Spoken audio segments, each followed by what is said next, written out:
हर कोई रिटायरमेंट के बाद भी एक फिक्स इनकम चाहता है। फाइनेंशियली किसी पे डिपेंड नहीं रहना चाहता है। जिस तरह वो अर्न करता है तब उसकी बिना डिपेंडेंसी वाली फाइनेंशियल लाइफ रहती है, वैसी ही चाहता है। इसलिए रिटायरमेंट के अलग अलग प्लान होते हैं, उसमें इन्वेस्ट करते हैं लोग। मैं आज आपको ऐसा ही एक प्लान बताने वाली हूँ जो कि टोटली इक्विटी स्टॉक में हम कैसे इन्वेस्ट करके एक अच्छा सा रिटायरमेंट प्लान बना सकते हैं वो बताऊंगी। तो चलो शुरू करते हैं आज का वीडियो।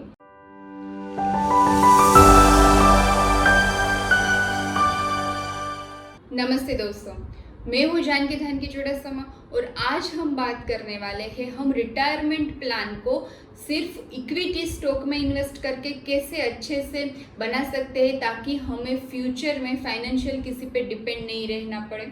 तो उसमें हम पोर्टफोलियो को दो तरीके से डिवाइड करेंगे। एक तो हम ग्रोथ वाले स्टॉक बाय करेंगे और दूसरा तो हम बाय करेंगे डिविडेंड, जो कंपनी अच्छा दे रही है ऐसे स्टॉक को। ग्रोथ वाले स्टॉक यानी कि टीसीएस है, इन्फोसिस है, एचडीएफसी बैंक है, एक्सिस बैंक है, ऐसी कई सारी कंपनियां जिसमें ग्रोथ बहुत ज़्यादा है डिविडेंड की कंपेयर में। डिविडेंड देने वाली कंपनियां जो डिविडेंड ज़्यादा देती है और जिसमें ग्रोथ कम होता है, तो ऐसी कंपनी के बारे में आज हम बात करेंगे। हम इसमें सिर्फ डिविडेंड यील्ड जिसका अच्छा है, डिविडेंड जो कंपनियां अच्छा देती है उससे 7 कंपनी के बारे में बात करने वाले हैं।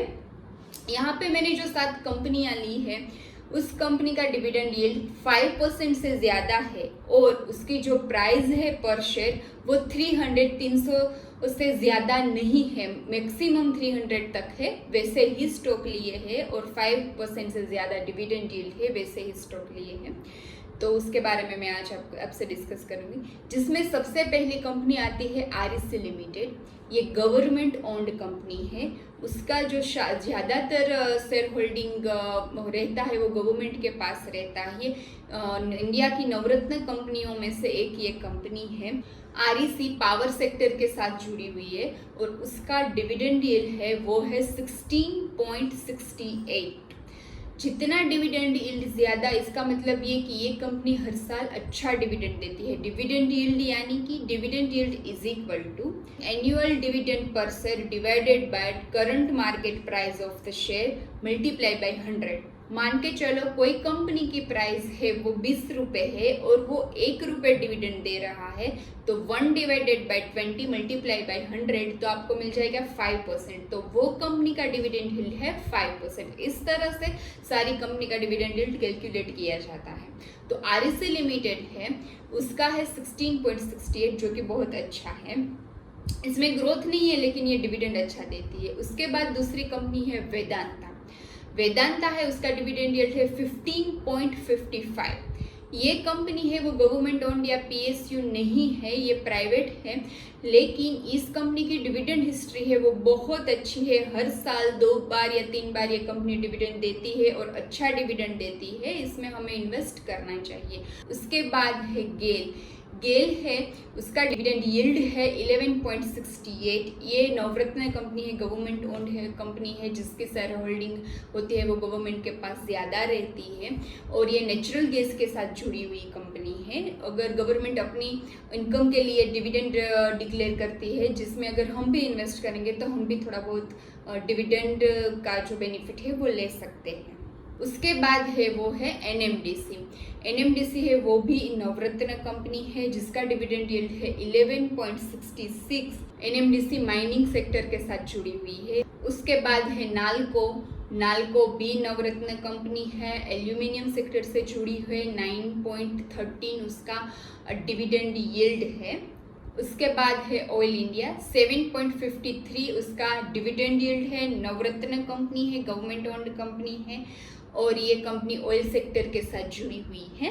और उसके बाद सातवां जो स्टॉक है उसका नाम है कोल इंडिया, जिसका डिविडेंड यील्ड है 7.28।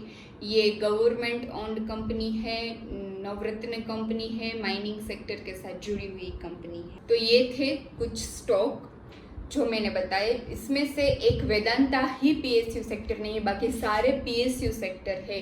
मैंने पीएसयू सेक्टर को कंसीडर इसलिए किया है क्योंकि हमें डर नहीं रहेगा कि कहीं कंपनी बंद हो गई, कंपनी में कोई फ्रॉड हुआ, फ्यूचर में कुछ हुआ तो। क्योंकि इस कंपनियों में हमें एक बार से लेके अभी 10-15 साल तक ऐसे ही इन्वेस्टमेंट करते रहना है, तभी हम एक अच्छा इनकम सोर्स जनरेट कर पाएंगे और धीरे धीरे इन्वेस्ट करके हमारे पास ज़्यादा शेयर्स हो जाएंगे। ज़्यादा शेयर्स हो गए तो डिविडेंड भी ज़्यादा मिलेगा। और अभी हमें इनकम डिविडेंड जो मिल रहा है उसका यूज़ करने की ज़रूरत नहीं है। क्यों? क्योंकि अभी हम अच्छी इनकम है वो जनरेट कर रहे हैं। तो अभी हम क्या करेंगे, जो डिविडेंड आता है उसे री इन्वेस्ट कर देंगे। सपोज आपने टोटल 1 लाख रुपए का इन्वेस्ट किया इस 7 कंपनियां हैं उसमें 1 लाख रुपए का आपने इन्वेस्टमेंट किया और डिविडेंड के थ्रू आपको इन सारे सेक्टरों में से टोटल 15,000 की इनकम होती है। तो आप ये 15,000 को अभी री इन्वेस्ट कर दो। उसमें से कुछ कंपनियों में, सिर्फ एक कंपनी में या 2 कंपनी में आप इन्वेस्ट कर दो। इस तरह से आप डिविडेंड को री इन्वेस्ट करते जाओ। जब तक आपको वो पैसों की ज़रूरत नहीं है तब तक आप वो पैसा ना उठाए या फिर ना यूज़ करें। तो इस तरह से आपको अपने पैसे डालने भी नहीं पड़ेंगे, एक बार ही डालने पड़ेंगे, फिर डालने नहीं पड़ेंगे। धीरे धीरे आपके जो शेयर्स है वो बढ़ने लगेंगे और अच्छा आप उसमें से डिविडेंड गेन कर पाओगे। और 10-15 साल के बाद आपके पास अच्छी क्वांटिटी में शेयर्स भी होंगे ये सारी कंपनियों के, और आप उसमें अच्छा डिविडेंड भी गेन करते होंगे। तो फिर आपको फाइनेंशियली फ्रीडम मिलेगा ही मिलेगा। तो ये मेरा कंसर्न था कि आप 2 तरीके से पोर्टफोलियो बनाइए, ग्रोथ वाले स्टॉक, एक डिविडेंड पेइंग स्टॉक। तो आपको दोनों तरह से, ग्रोथ वाले स्टॉक अगर आप बाई करके रखोगे तो फिर आपको उसके प्राइस जो ग्रोथ होती है उसमें आपको बेनिफिट मिलेगा। आप जब ज़्यादा प्रॉफिट हो, आपके प्राइस से प्राइस ज़्यादा ऊपर चली जाती है, तब आप सेल कर दो और वो प्रॉफिट को आप इस्तेमाल करो या फिर री इन्वेस्ट करो। और डिविडेंड में डिविडेंड है उसे री इन्वेस्ट करो या फिर तो यूज़ करो। लेकिन इन सारी कंपनियों में से आपको एक बार इन्वेस्ट करके फिर सेल करके निकल नहीं जाना है, आपको उसमें कॉन्स्टेंट रहना है।